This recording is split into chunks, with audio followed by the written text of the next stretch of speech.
Superintendent of police, జిల్లా మహిళా శిశు సంక్షేమ శాఖ సంయుక్త ఆధ్వర్యంలో అంతర్జాతీయ మాదక ద్రవ్య దుర్వినియోగం మరియు అక్రమ రవాణా వ్యతిరేక దినోత్సవం సందర్భంగా గురువారం జెడ్పీహెచ్ఎస్ బాలుర పాఠశాల క్రీడా ప్రాంగణం నాగర్ కర్నూల్ నందు ప్రారంభించి గవర్నమెంట్ హాస్పిటల్ అంబేద్కర్ కూడలి వరకు జిల్లా ప్రధాన న్యాయమూర్తి డి రమాకాంత్, జిల్లా న్యాయ సేవాధికారి సంస్థ కార్యదర్శి శ్రీమతి నసీం సుల్తానా, ఎస్పీ రఘునాథ్ గైక్వాడ్ వైభవల్తో కలిసి జిల్లా కలెక్టర్ బదావత్ సంతోష్ జెండా ఊపి ప్రారంభించారు.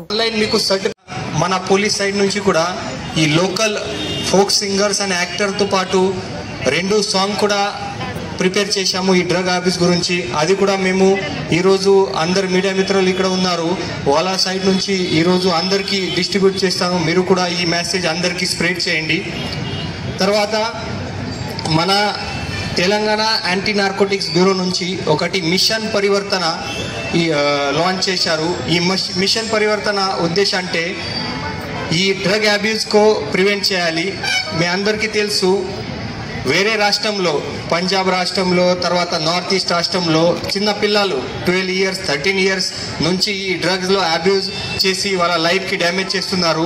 సో మన తెలంగాణలో కూడా ఫ్యూచర్లో ఇప్పుడే కంట్రోల్ చేయలేదు, ఇప్పుడే ప్రివెంట్ చేయలేదు, తో ఫ్యూచర్లో ఖచ్చితంగా అదే సిచ్యువేషన్ వస్తాయి. దీని గురించి మన ఈ ఇనిషియల్ స్టేజ్లో ప్రివెంట్ చేయాలి, అది చాలా ఇంపార్టెంట్. లేట్ ప్రెసిడెంట్ మనం జిల్లా సైడ్ నుంచి ముఖ్యంగా ఏదైతే మనకు స్కూల్స్ ఉన్నాయి ఇంటర్వ్యూస్ పెట్టి అక్కడ మనము అవేర్నెస్ క్యాంప్స్, అట్లానే పర్టికులర్గా మనకి 157 రెసిడెన్షియల్ ఇన్స్టిట్యూట్స్ కూడా ఉన్నాయి. అంటే కేజీబీవీస్ కావచ్చు, మిగతా SC ST BC minority welfare institutions, అట్లానే హాస్టల్స్.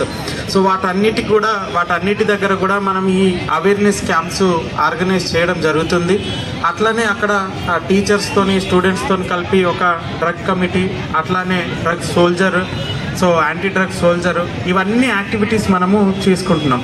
కానీ ఇంతటితో సరిపోదు, మనము అందరూ కూడా ఇందులో భాగస్వాములు అవ్వాలి. ఎందుకంటే రేపు దానికి బానిస అయిపోతే ఈ సమాజంలో రకరకాల పనులు చేసే అవకాశాలు ఉన్నాయి. మనము ఆల్రెడీ చూస్తూ ఉన్నాం. మొదటగా ఎప్పుడైతే స్టార్టింగ్ స్టేజ్లో మనం ఐడెంటిఫై చేయగలిగితే, స్టూడెంట్స్ ఉన్నారు, టీచర్స్ ఉన్నారు, స్టూడెంట్ అయితే వాళ్ళ ఫ్రెండ్స్ కానీ, లేకపోతే వాళ్ళ పేరెంట్స్ కానీ, లేకపోతే టీచర్స్ కానీ స్టార్టింగ్ స్టేజ్లో అట్లా డ్రగ్ అబ్యూస్కి పాల్పడుతున్నారు అన్నట్టు మనం ఐడెంటిఫై చేయగలిగితే వాళ్ళకు ఎప్పటికీ మనీ అడగడం దానికోసము, లేకపోతే బిహేవియర్లో ఎవరితో మాట్లాడకుండా ఒక సైడ్లో ఉండడము, లేకపోతే కంటిన్యూస్గా ఏదో ఆలోచిస్తుంటూ ఉండడము, లేకపోతే ఎప్పటికీ దొంగతనాలు, తర్వాత ఎక్కడికి లీడ్ అవుతుందంటే ఇది సమాజంలో దొంగతనాల దగ్గరికి. ఎందుకంటే మళ్ళీ కొనుక్కోవాలంటే డబ్బులు కావాలి, దొంగతనాలు ఫస్ట్లో అడుగుతారు, తర్వాత దొంగతనాలు, దాని తర్వాత ఇంకా వేరే ఫైనల్గా కొట్టడాలు, అక్కడి వరకు కూడా పోవడం జరుగుతుంది.